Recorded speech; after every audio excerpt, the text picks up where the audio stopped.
Hola, soy Titi. Y yo, Matías. Y juntos hacemos Espacio Podcast. Un lugar donde podrás encontrar información importante, extra folleto y que te va a ayudar un montón en tu repaso de escuela sabática el sábado con tus amigos. Hola a todos, bienvenidos a un nuevo Espacio Podcast. Bienvenido a todos nuestros oyentes, que el Señor les bendiga en donde estén. Hoy día no está la Titi, así que por eso hice la introducción yo, pero quiero presentar a mi amigo personal, al profe Jorge Iturra, nuestro encargado de la Unión Chilena de Educación. Un aplauso ahí de donde tú estés a él. ¿Cómo está, don Jorge?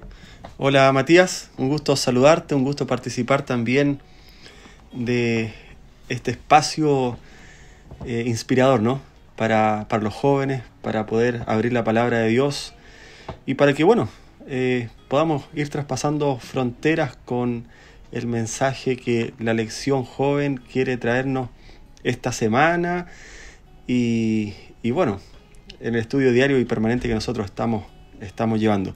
Gracias a Dios estamos bien, contentos de participar, como dije, y muchas gracias por esta invitación.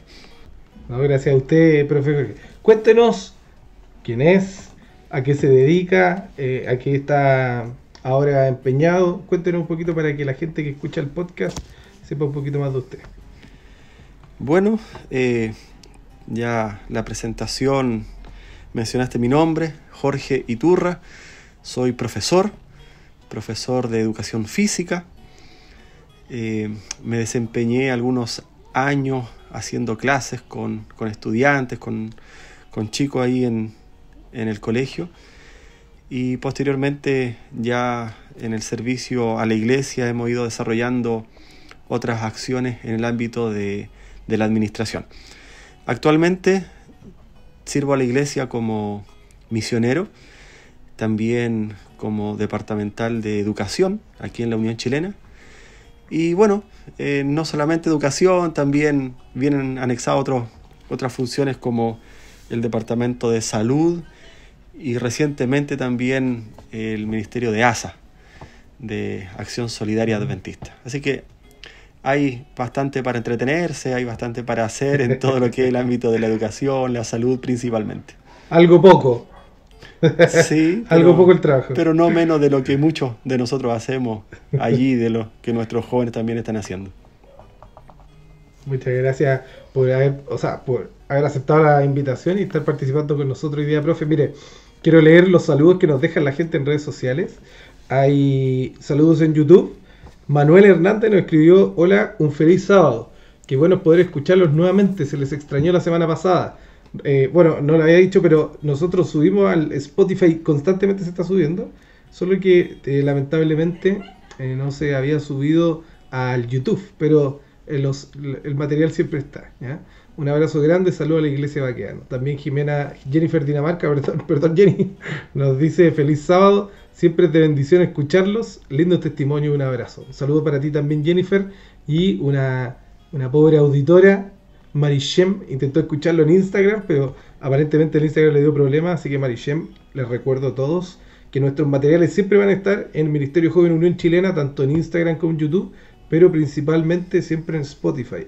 Aunque se sube en iVoox, la página principal de reproducción del podcast es Spotify. Bien, vamos a comenzar con nuestra lección ya final. Este trimestre tenía solo 2 lecciones. Y esta lección, llamada El joven rico, dadores del tiempo del fin, va a ser la final. Para comenzar, le vamos a pedir a nuestro amigo profesor Jorge que pueda, por favor, iniciar con una oración y vamos a estudiar ya el texto de esta semana. Muy bien, vamos a orar, y como no sé si van manejando, no te voy a pedir que cierren los ojos, pero tengamos reverencia allí en el lugar donde estamos. Querido Padre y Señor nuestro que estás en el cielo, queremos en esta hora pedir que tu Espíritu Santo pueda estar con nosotros, que pueda estar, Señor, con cada uno de aquellos a los cuales llegamos con este material, y que tu palabra inspirada pueda transformar nuestras vidas, y que de esa forma también, Señor, nosotros podamos ser transformados para así ser hijos, Señor, que te adoren en espíritu, en verdad. Queremos, Señor, pronto verte en las nubes de los cielos, y por eso, Señor, es que también queremos prepararnos para ese encuentro contigo. Bendice, Señor, a cada uno de aquellos que están escuchando en esta hora. Y por supuesto, Señor, bendice también este ministerio lindo que se está llevando adelante para dar a conocer tu palabra. En el nombre de Jesús oramos. Amén. Ahora viene, inicia.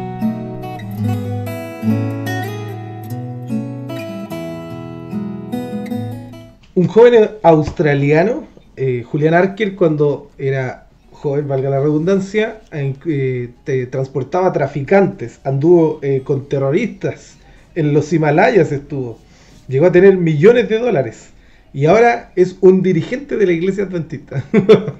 Supongo que cambió su parecer, ¿no? Ya dejó de hacer esas cosas. Y él trabaja en la región Pacífico Sur. Y Julián da un consejo, ¿no? Escribe en su libro que el momento más peligroso de la vida es cuando uno tiene, digamos, abundancia financiera, abundancia de dinero. Porque él comenta regularmente que en estos momentos donde fue más loca su vida, yo pienso mucho en eso, no sé si lo pensará usted, profe Jorge, pero la tentación de una persona que lo tiene todo en la vida, eso es lo que él vive, ¿no? Una persona que lo tenía todo, entonces buscaba cosas que cualquier persona no haría, porque ya lo tiene todo, entonces experimenta más allá del borde, ¿no? Como las enfermedades financieras, la megalomanía, no sé. Entonces esta persona dice que el momento más peligroso de la vida de alguien es cuando tiene éxito financiero, porque él intentaba buscar a Dios en esos momentos, pero el dinero le daba tanta cosa tan excitante que finalmente le costaba, ya que tenía otro Dios, le costaba buscar a Dios, ya que tenía otro Dios que se llamaba el dinero. Y con esto quiero dar los datos de alto impacto de esta semana, ¿ya? Antes de dar los datos de alto impacto, profe Jorge, ¿vio que se cerró el banco de Silicon Valley? Algo escuché, pero no me metí más en la noticia, realmente. Por lo tanto, no tengo una opinión en este momento. Oye, impresionante, porque el banco, digamos, bueno, a pesar de Silicon Valley ser un éxito financiero más moderno, algo más conocido por las startups o por la gente que creaba aplicaciones o, digamos, personas que trabajaban en ingeniería informática o inventaban cosas tecnológicas. Y tristemente las personas, bueno, eso podría generar una crisis mundial, pero bueno, según el gobierno de Estados Unidos, desde ayer que controlaron un poco, ya que habían seguros para las personas que tenían un depósito por lo menos de $250.000, que estamos hablando de muchos millones de pesos chilenos. Entonces, pero estas personas que ocupaban el banco de Silicon Valley no eran personas que solo tenían un depósito de $250.000. Entonces fue un problema gigante. Y bueno, con esto quería hablar sobre las personas más ricas de la historia del mundo. Aprovechando la introducción. Doy el paso a la historia de las personas. Hoy día existen multimillonarios.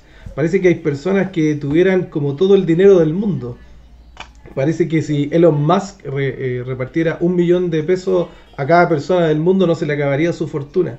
Pero aunque ustedes no lo crean, a pesar de que hoy día existen los grandes millonarios o los grandes billonarios de la historia, hay personas que han sido aún más millonarias en la historia. Por ejemplo, Muammar Gaddafi, ¿se acuerdan de Muammar Gaddafi? Yo siempre me acuerdo porque tenía un compañero de trabajo que era igual a Muammar, que manejaba un camión. Era igual. Y Muammar Gaddafi, imagínense, tuvo $200 billones. 200.000 millones de dólares. O sea, fue una persona que en Libia, que fue un dictador, y como manejan mucho petróleo en Libia, llegó a tener todo esto, ¿ya? A los 69 años falleció, se cree que por asesinato de los norteamericanos.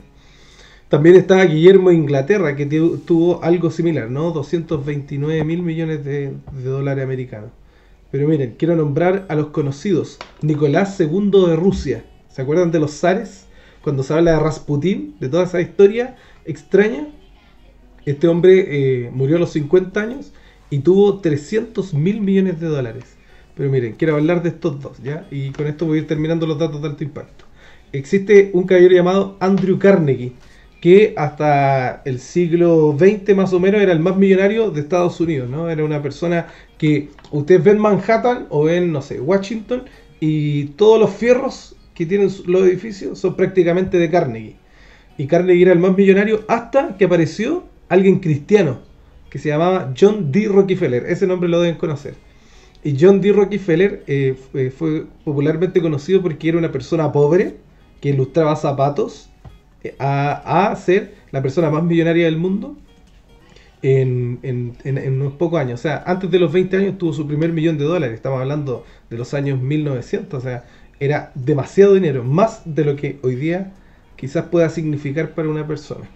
Y este caballero, su patrimonio final fue 340 mil millones de dólares. Aún así, entre Carnegie, y él es el dueño de Standard Oil. Standard Oil, bueno, y Carnegie es Carnegie Steel Company, son las compañías de la historia más conocidas. Pero estos caballeros siempre tuvieron guerra, ¿no? ¿Quién era primero el más millonario? Y después, cuando ya tenían una edad avanzada, no sé, digamos 80 años o un poco menos de 80, empezaron a batallar quién era el más filántropo, o sea, quién era el que se deshacía más rápido de... Finalmente, el más millonario fue John D. Rockefeller. Y el más filántropo, adivinen quién fue. John D. Rockefeller también. Entonces, Andrew Carnegie murió a los 83, pero Rockefeller murió a los 97 y aprovechó eso. Y quiero hablar del último, que es el conocido en la historia como el más millonario de toda la historia, que es Mansa Musa, que él era como dueño del oro en Mali, un africano que era musulmán, que incluso causó, hay una historia de él, un mito, o digamos parte de la historia, ¿no? Que él causa inflación por regalar oro. Entonces, como por donde iba él regalaba oro, como le sobraba el oro, y regaló tanto en sus viajes a... ¿Cómo se llaman estos viajes que hacen los musulmanes? Estas travesías que hacen ellos para el Ramadán y esas cosas, que generó una inflación de tal forma que él después tuvo que ir y comprar el oro que había, o recuperar el oro que había regalado para deshacerse de la inflación. Bueno, estos son los datos de alto impacto. ¿Cómo van a ser los ricos en el tiempo del fin? Nos preguntamos esta semana, ¿no? De eso vamos a hablar esta lección. Ahora viene, escribe. Muy bien, hemos llegado a la sección principal de nuestro estudio, que vamos a analizar el texto que se encuentra en Mateo 19, del 16 al 22. Lo voy a leer para que con el profe Jorge podamos comentar, ¿ya? Dice así: entonces vino uno y le dijo: maestro bueno, ¿qué bien haré para tener la vida eterna? Él le dijo: ¿por qué me llamas bueno? Ninguno es bueno sino uno, Dios. Mas si quieres entrar en la vida, guarda los mandamientos. Y él le pregunta: ¿cuáles? Y Jesús le dice: no matarás, no adulterarás, no hurtarás, no dirás falso testimonio. Honra a tu padre y a tu madre, amarás a tu prójimo como a ti mismo.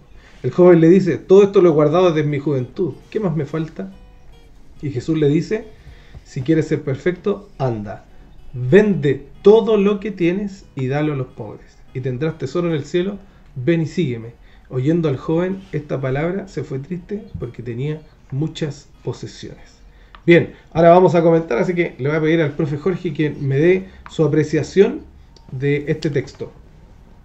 Bien, al comentar el texto de la semana, no quiero dejar pasar de mencionar y de comentar parte de lo que ya tú, Matías, mencionaste, y es una de las frases que aparece allí en la lección y que de verdad me pareció relevante de destacar y que todos podamos comprenderla a cabalidad, y tiene que ver con la bendición financiera y cuán complejo y espiritualmente peligrosa es en nuestra vida esa etapa cuando somos más bendecidos.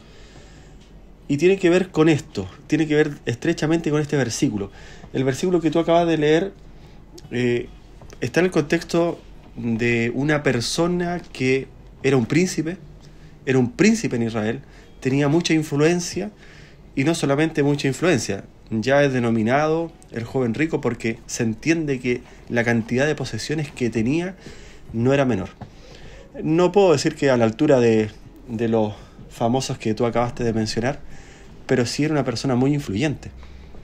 Y por lo tanto, se acerca a Jesús. Y este acercamiento que tiene con Jesús, cuando uno va al texto allí en el espíritu de profecía, principalmente en el deseo de todas las gentes, dice que la honestidad y la sinceridad con que este joven se acerca a Jesús, Jesús lo pudo percibir. Jesús pudo realmente ver que había un corazón que quería realmente poder acercarse a Él con el propósito de encontrar algo diferente en su vida, de querer hacer algo distinto y también de poder en la honestidad encontrar esa respuesta que él busca.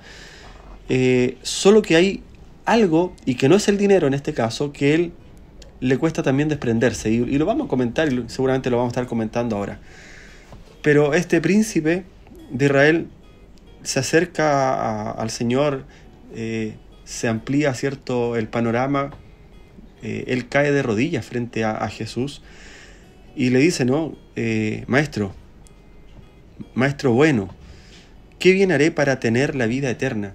O sea, había dentro de la problemática de este joven un problema que no sé si todos los jóvenes están realmente en su mente intentando de resolver. No sé si quienes nos escuchan acá realmente en sus pensamientos está, bueno, esto que voy a hacer, ¿qué trascendencia tiene? ¿Qué acto en mi vida voy a realizar para poder resolver algo que tiene consecuencia eterna, no temporal? Y muchas veces estamos con la minucia, ¿no? Con lo pequeño, con lo chico, con lo temporal. Pero él en su mente está haciendo y está generando pensamientos que son muy importantes y súper relevantes para, no sé cuánto será y cuántos años tendría este joven, pero podríamos pensar que él podría haber estado preocupado de cualquier otra cosa. Y él está pensando en... Sí, es verdad, se le nota mucho que quiere hacer el bien. Y él está pensando en la vida eterna, en su vida eterna, o sea, en cómo lograr el gran propósito de la vida también. Entonces aquí es donde se encuentra con Jesús, y Jesús reconoce esto y reconoce el potencial. Hay personajes en la Biblia en los cuales Jesús mira y ve el potencial grande que tiene. Uno de ellos fue Pablo. A pesar de las circunstancias en las que vivía Pablo, ¿cierto? Dios ve a Pablo y lo ve con un potencial tremendo para poder ser un gran líder. En este caso Jesús ve a este joven y, sabiendo y conociendo el corazón de él, piensa y dice, este joven puede ser un tremendo discípulo para mí. Entonces sigue la conversación, ¿no? Y lo que dice aquí el versículo. Y Jesús no le responde directamente a la primera pregunta que él hace. Recordémosla. ¿Qué bien haré para tener la vida eterna? Y Jesús le dice, ¿cierto? Y lo intenta desviar a esa primera pregunta que él hace. ¿Por qué me llamas bueno? Y nadie es bueno sino uno. De alguna forma está queriendo también que él centre su atención y su mirada no en la necesidad que él tiene, sino en la necesidad que él tiene principalmente de acercarse y de mirar a Dios. Nadie es bueno sino uno, Dios. Pero si quieres entrar en la vida, y aquí entonces le comienza a comentar la respuesta que él quiere realmente, le dice, mira, guarda los mandamientos. Y no sé si es la respuesta que él quería realmente. De otra forma, se la hizo fácil. Se le hizo súper fácil la respuesta. Porque Jesús, sabiendo la vida que él tenía, le da una respuesta que para él no era una complicación ni responderla ni vivirla, porque él ya vivía guardando los mandamientos. Y por algún motivo que a lo mejor no se explica aquí en la Biblia, él le dice, bueno, pero ¿cuáles mandamientos? Habían varias normas, ¿cierto?, ahí en Israel.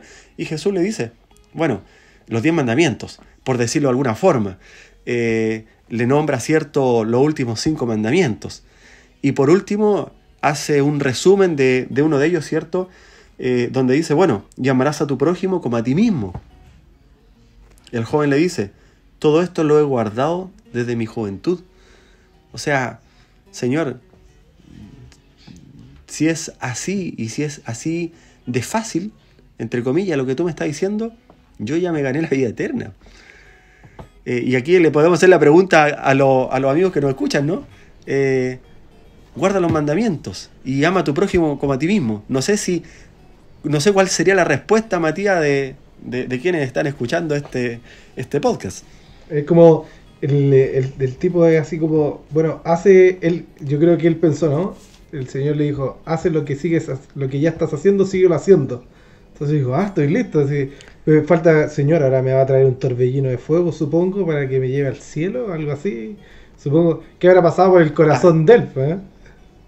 Claro, hasta aquí, joven rico, vas súper bien. Vas embalado en lo que es llegar, cierto, a la vida eterna. Pero Jesús le dice, después que él le responde, ¿no? El joven rico le pregunta, bueno, ¿qué más me falta? O sea, aparte de esto, ¿o solo esto? ¿No hay algo más complejo? ¿Así de sencillo? ¿Así nada más? Bueno, entonces ahora Jesús comienza a desarmar al joven rico. Comienza a generar en él la incomodidad a lo mejor, pero queriendo y teniendo un propósito Jesús. Recordemos lo que dijimos al principio. El propósito de Jesús, cuando él ve al joven rico, lo ve como un potencial discípulo. Y viéndolo como un potencial discípulo, entonces comienza a querer librarlo de aquellas cosas que él sabía, que Jesús mismo sabía que eran la lucha que este joven tenía. ¿Y a qué se refiere? Entonces le dice, bueno, si quieres ser perfecto... Ahora, este tema de la perfección, Matías, también no es fácil para nosotros poderlo comprender, ni tampoco era tan fácil poderlo comprender para este joven. Porque de alguna manera le está diciendo que la solución, y aunque dice, si quieres ser perfecto, anda, vende todo lo que tienes y dalo a los pobres y tendrás tesoro en el cielo, él le está diciendo que la solución no está en vender todo lo que tiene, sino también en poder imitar a Dios. ¿Y por qué hago esta reflexión? ¿De qué se despojó Dios? De todo. O sea, cuando Dios, cierto, envía a su Hijo, y su Hijo siendo Dios mismo se despojó de todo. Siendo Dios, se hizo hombre. Eso ya era un cambio, era una transformación completa a la esencia de Dios mismo. Haciéndose hombre, haciéndose carne, haciéndose como uno de nosotros. Por lo tanto, el haber perdido esa condición es de alguna forma la reflexión que también quiere hacer Jesús, que este joven entienda. Jesús le está diciendo de alguna otra forma, mírame, yo me despojé de todo lo que tenía.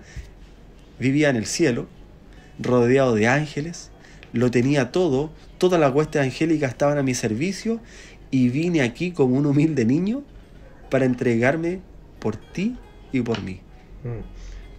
Entonces, esa primera estructura de pensamiento creo que es conveniente que nosotros la podamos analizar y cada uno de nosotros también. ¿De qué forma Jesús vino a esta tierra y se despojó?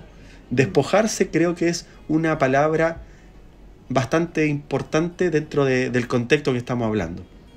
Porque ahora Jesús le está diciendo, bueno, mira, si quieres ser perfecto, me tienes que imitar. Y para que me imites, tienes que despojarte de todo lo que tienes. No sé, Matías, ¿cuánto nos costaría despojarnos de todo lo que tengamos? A lo mejor puede ser que no tengamos tantas cosas.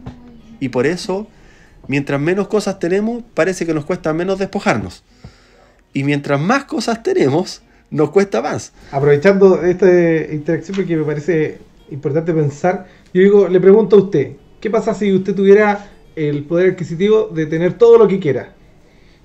¿Qué pasa si hoy día yo le doy este poder y le digo así, oiga, ya, usted tiene el dinero suficiente para adquirir todo lo que quería? Profe Jorge. No estaba preparado para la pregunta. Todavía no mando la sección de preguntas. Pero la verdad que, claro, puede ser que no estemos preparados para responder una pregunta así, los que quizás de siempre no hemos tenido tanto, en términos materiales. Pero sin duda, creo que estaría en bastante riesgo mi salvación. Y por algo también el Señor no me ha dado todo eso. Y nos da aquello que Él sabe que nosotros podremos administrar y podremos llevar adelante. Pero incluso, aunque es poco, no sé qué pasaría si eso poco me piden que lo entregue y lo entregue todo. No es fácil. Eso quería pensar, o sea, a eso lo quería llevar, ¿no? Porque yo creo que todos lo piensan en algún momento de su vida. ¿Qué pasa si lo llegas a tener todo el dinero, ¿no? ¿Qué pasa si...? Porque claro, yo como teólogo puedo pensar yo pienso en la religión espuria, o en lo que dice la Biblia acerca del joven rico, la salvación. Pero, ¿qué pasa si... Yo lo he pensado, ¿no? Me he ideado a veces, ¿no? Lo que tendría cierto porcentaje sería, o gran porcentaje sería sobre beneficencia, filantropía, otro sería para suplir necesidades. Yo creo que todos piensan así, no, bueno, eso es lo que yo pensaba, ¿no? Yo creo que todos piensan de alguna forma, que es lo que decía antes, ¿no? Cuando lo tienes todo a los bordes, porque ya, ¿cuál es el problema del rico? No son los mismos problemas del pobre. ¿Cuál es el problema del pobre? Las necesidades materiales. El rico para la necesidad material ya no es nada, no es un tema. Les recomiendo, hay unos reportajes chilenos súper buenos. Uno que se llama Viviendo 21 días como rico, o hay uno así en Chile. Y me acuerdo siempre de unos chiquillos que les preguntaban, por ejemplo, que eran hijos de multimillonarios aquí en Chile. Y les decía, ¿usted tiene alguna necesidad? Y eran cabros, o sea, estoy hablando de 25 años, 24 años. Y les decía, no. ¿Tienen algún problema? ¿La pasan mal? No. Pero ¿y cómo no tienen ni un problema? Así les decía el periodista. Y decían, no, de repente quizás nuestros papás no nos pescan mucho, pero... Perdón, no nos toman en cuenta, ¿verdad? Que nos escuchan desde Bélgica. Saludos a Bélgica. Pescar aquí en Chile es como tomar en cuenta. Y ellos decían, no, ningún problema. Entonces, claro, ahí uno se da cuenta de que todas estas personas que son multimillonarias, estas personas que tienen un poder adquisitivo superior, lo material o las necesidades básicas o el dinero, no es los problemas son otros. Hay otras cosas que pasan por su cabeza, otras cosas que... Y yo creo que esto es lo que pasaba por el joven rico, ¿no? Que él, de cierta medida, se abstenía de su poder de riqueza para tenerlo todo, sino que se dedicaba más a esto, guardar los mandamientos y qué sé yo. Pero en realidad, para ser como Dios, ¿no? Porque ese es el fin de todo hombre, ser como Dios perfectos, como dice Jesús. Pero al fin y al cabo Jesús le enseña que ser como Dios es más que eso. Es como, aún teniéndolo todo, es porque ese es el poder de Dios, no tenerlo todo, se llama omnipotencia. O sea, la persona que tiene todo el poder adquisitivo es como un omnipotente, algo así, no sé. O sea, aún teniéndolo todo, dejarlo. Tener la capacidad de deshacerse de eso, por el bien de los otros. Eso me hizo pensar mucho usted con lo que estaba diciendo. Y eso la verdad que es lo difícil. Y mientras más tenemos, más cuesta dejarlo. Y bueno, si volvemos un poquito a la historia misma, el joven es desafiado por Jesús cuando Jesús le dice, mira, anda, vende todo lo que tienes, dalo a los pobres y tendrás tesoro en el cielo. O sea, le está diciendo, mira, haz un depósito, pero no en el banco de Silicon Valley. Silicon Valley. En el banco Talca. Haz un depósito, claro, sino haz un depósito donde realmente las cosas realmente se multiplican, donde tú vas a poder atesorar tesoro en el cielo. Y hay una invitación, o sea, Jesús no solamente le está diciendo, mira, haz eso para que tengas la vida eterna. Le está diciendo eso porque Él quiere y le ofrece una invitación. Y la invitación está en las últimas 3 palabras que dicen allí en el versículo 21. Y ven. Dice, o sea, Jesús lo está invitando. Y después le dice, sígueme. En otras palabras, le está diciendo, transfórmate en un discípulo mío. Pero el joven rico también entendía y conocía cuáles eran las condiciones que tenía Jesús, cuáles eran las condiciones de sus discípulos, gente humilde, gente del pueblo, gente que no tenía mayores riquezas.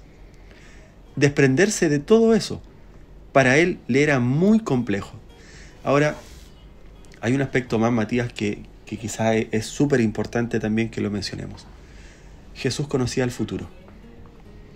Y Jesús sabía lo que iba a venir en algunos años más sobre Jerusalén. O sea, sabía que toda esa riqueza del joven rico, finalmente, él la iba a perder. Finalmente, con el sitio de Jerusalén, la historia lo cuenta, ¿cierto? Y todo lo que ocurre allí en el contexto político y, bueno, de guerra sobre Jerusalén, la gente fue tomada cautiva, perdió todas sus posesiones, perdió toda su riqueza. Por lo tanto, lo que Jesús le estaba diciendo era, mira, sígueme, vas a atesorar esto que tú tienes ahora, no aquí en la tierra, sino en el cielo. Tu corazón se va a transformar, por lo tanto, está bien, tú guardas todos los mandamientos, eres una persona fiel, obediente, pero hay algo que tú no has logrado dejar: permitir que Dios sea el primero en tu vida. Y eso es lo que nosotros debemos también procurar. No a todos se les pidió que vendieran y lo dieran todos los pobres. Hay otras historias en la Biblia, ¿cierto?, donde Jesús pide y no necesariamente lo pide todo. En este caso, para transformar realmente el corazón del joven rico, él tenía que venderlo todo. O sea, tenía que deshacerse, porque si él no se liberaba de esas posesiones materiales, eso lo iba a llevar finalmente a no tener la vida eterna. ¿Cuál era la pregunta del joven rico? ¿Cómo haré para tener la vida eterna? La respuesta: anda, vende todo lo que tienes y dalo a los pobres.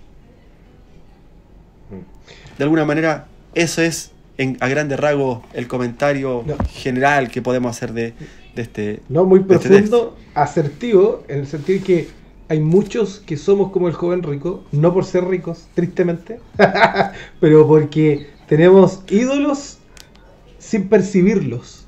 Y cuando el Señor viene y demanda, ¿no?, dejar los ídolos, no nos damos cuenta que estamos cómodos con eso. Sin ir más lejos, tengo una amiga que nos comentaba la otra vez en un grupo que para ella, mira lo que decía, que su ídolo era su matrimonio, que ella estaba viviendo una vida cristiana todo, pero no se daba cuenta que su matrimonio, que era una persona que no era cristiana, era mucho más importante que cualquier otra cosa.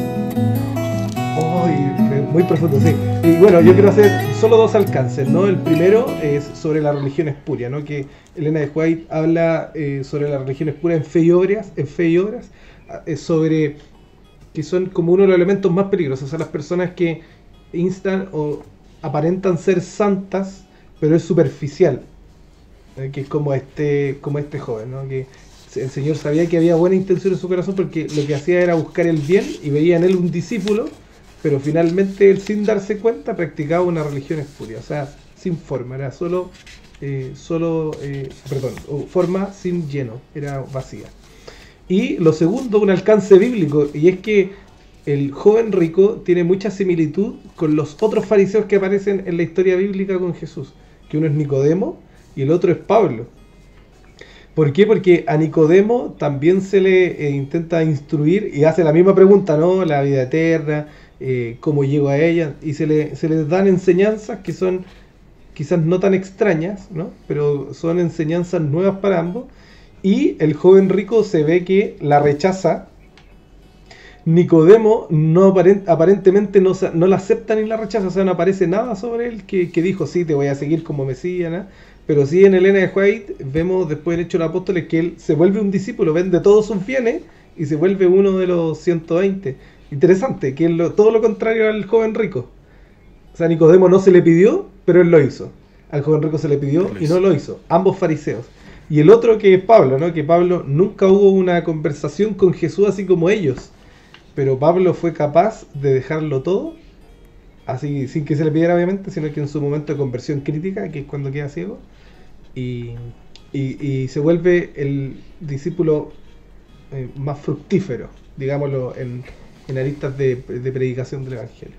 Entonces quería hacer esos alcances porque muchos de nosotros somos como estos fariseos, que vivimos en la religión, que sabemos de la religión, pero tenemos ídolos sin percibirlos y nos sentimos cómodos con ellos. Yo también, pues así como decía usted, no sé a quién le estoy hablando, qué ídolos podrá tener cada uno, Pero muchos lo sabemos, algunos quizás no lo perciben, pero muchos lo sabemos y no nos dejamos. Matías, ahora para seguir complementando un poquito esta temática, finalmente cualquier cosa que nos separe de Dios, cualquier cosa que no nos permita colocar a Dios en primer lugar. Y aquí hago una invitación también, en el concepto, ¿no?, de que Dios es lo primero. Puede ser que a veces simplemente yo esté no teniendo un vínculo, una comunión personal y permanente con Dios por costumbres, ni siquiera por asuntos materiales. Mira, ¿cuántos de nuestros jóvenes, y aquí no voy a cuestionar a nadie, pero ¿cuántos de nuestros jóvenes se quedan hasta altas horas de la noche, por ejemplo? Y no voy a hablar de los estudios, aunque los estudios también podrían incluso generar que yo me separe y me aparte de Dios. O el trabajo. Pero cuando dedicamos tiempo a esas otras cosas y no nos dejamos el tiempo, juegos, y no dejamos el tiempo para, a través de, claro, una maratón de series, de películas, videojuegos, o simplemente por otro tipo de acciones que yo pudiese llevar, y en la mañana, ¿con qué ganas me levanto? ¿Cuánto tiempo estamos dedicando para estar en comunión con Dios? ¿Cuánto tiempo estamos dedicando para tener un momento de calidad de lectura de la Biblia, de leer el mismo folleto que estamos estudiando ahora? No piensen que con el podcast lo están haciendo todo. No, tienen que ir a repasar y hacer el folleto y la lección de escuela sabática todos los días. Aquí, esta es una ayuda. No se queden tarde tampoco entonces, escuchando el podcast, por favor. Por favor, claro. Sin embargo, poder evaluar nuestra vida a la luz de nuestra práctica religiosa también es importante. ¿Cuánto tiempo estoy dedicándole al Señor? Recuerden que la bendición es diaria. Dios quiere bendecirnos diariamente y quiere el Espíritu Santo estar y bautizarnos diariamente.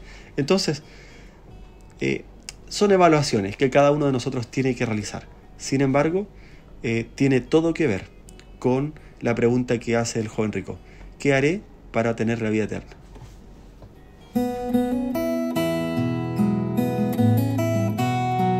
Dialoga. Bien, en el diálogo vamos a hacer la siguiente pregunta. ¿Por qué no es sabio dar limosnas? Que tenía que ver un poco con la lección, ¿no? Sé que varía un poco la pregunta, pero ¿por qué no es sabio? Dice así la pregunta, ¿no? ¿Por qué no es sabio dar limosnas a todo aquel que las pide? ¿Qué hay que considerar antes de dar, según la lección, profe Jorge? ¿Qué nos podría decir? Bueno, respecto de dar limosna o no, la pregunta ya da la respuesta. Dice, ¿por qué no es sabio dar? Entonces se entiende que no debiésemos dar todas las limonas que se nos piden. Hay un párrafo dentro de la lección que es bastante importante. Dice así: todo acto misericordioso. O leo un poco más: el Padre, desde su trono, observa a los que llevan a cabo estos actos de misericordia y los cuenta entre sus más preciosos tesoros. Todo acto misericordioso, realizado en favor de los necesitados y los que sufren, es considerado como si se lo hubiera hecho a Jesús. Cuando socorréis al pobre, simpatizáis con el afligido y el oprimido, y cultiváis la amistad del huérfano, entabláis una relación más estrecha con Jesús. Por lo tanto, el poder otorgar apoyo, ayuda, con lo mucho o con lo poco que tengamos, dice que son actos de misericordia que el cielo los pesa también para nuestro favor. No porque con ello ganemos la vida eterna, de ninguna forma, sino porque estamos demostrando amor y misericordia tal como Jesús nos la muestra a nosotros. Ahora, si ya la pregunta me dice ¿por qué no es bueno? Claro, no es bueno cuando nosotros, a través de estos actos, estemos fomentando el que una persona, por ejemplo, pudiendo trabajar no lo haga, pudiendo hacer algo en favor de sí mismo, no lo está haciendo porque prefiere vivir de las limosnas. Y de esta gente hay mucha también, y está en todas partes, y está en todos lados. Y permanentemente hay personas que se están acercando para solicitar un apoyo, una ayuda, una moneda, un billete, un dólar, un euro. Sin embargo, es bueno también que nosotros podamos considerar dentro de esas acciones necesarias en pro de nuestro prójimo, el poder colaborar para aliviar el sufrimiento, pero no aumentar ni la flojera, no aumentar el que las personas queden en la inacción sin teniendo la posibilidad, de generar un cambio en la vida de ellos. Muchas gracias. Espero estas lecciones nos sirvan, ¿no? Siempre me acuerdo de una vez que tuve la interacción, yo creo, más honesta que he tenido en la calle en mi vida. Un caballero me pidió y me dijo así como, oye, me falta no sé qué, lucas para el copete, le dicen acá en Chile al alcohol. Algo así me dijo. Y yo le dije, no, si me hubiera pedido para un pan, ¿no? Pero no te puedo dar para... Y él me dijo, no, era para eso. Entonces no, me dijo así como que... Y él como que aceptó, así asumió, dijo, bueno, ya no se preocupe. ¿Sí? La interacción más honesta que tenía en la calle. Así que el Señor nos bendiga y que seamos desinteresados, ¿no? Así como en el juicio de las naciones, las personas que daban todo y ni siquiera se daban cuenta que lo hacían.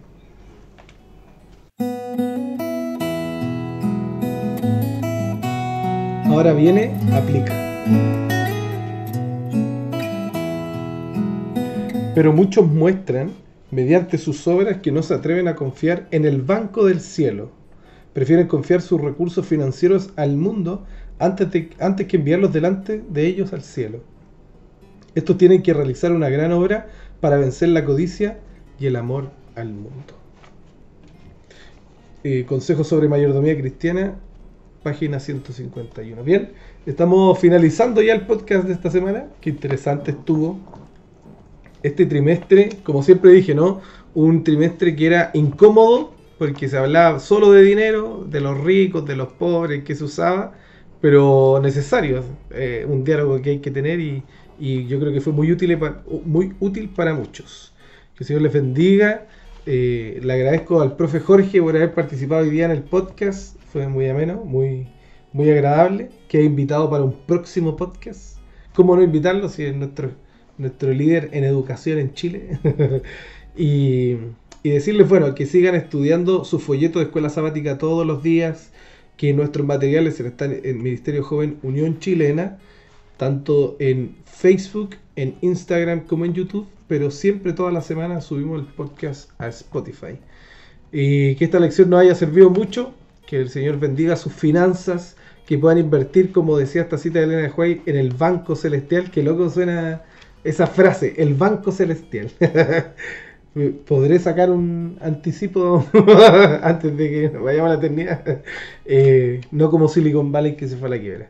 Bien, les recuerdo que todos nuestros materiales, tanto el Inverse como el podcast, están en nuestras redes sociales. Profe Jorge, agradezco su presencia. Agradezco la invitación, agradezco este espacio ameno, de buena conversación, de buena reflexión. Y sin embargo, la invitación queda para cada uno de nosotros, poder pensar qué cosas son las que nos están separando de la vida eterna que el Señor quiere y desea darnos, y que esas cosas podamos entregárselas al Señor. No va a ser fácil, pero pensemos que llegará un tiempo, así como llegó para Jerusalén, llegará un tiempo en que no tendremos nada, en que tendremos que deshacernos de nuestras cosas, y quizás pidámosle al Señor, pidámosle al Señor que nos ayude a entender en qué tiempos será necesario que todo aquello a lo mejor que hayamos acumulado, ojalá no egoístamente, tengamos que desprendernos de ello para que la obra del Señor pueda fortalecerse en recursos, pueda fortalecerse en todo aquello que sea necesario para ese último pregón, ese último gran mensaje que como iglesia estamos llamados a entregar. Amén, amén. Que el Señor les bendiga. Recuerden estudiar su folleto todos los días. Se nos viene ya un nuevo trimestre. Espero nos volvamos a encontrar. en un nuevo espacio podcast. Chao. Chao, chao amigos, que estén muy bien.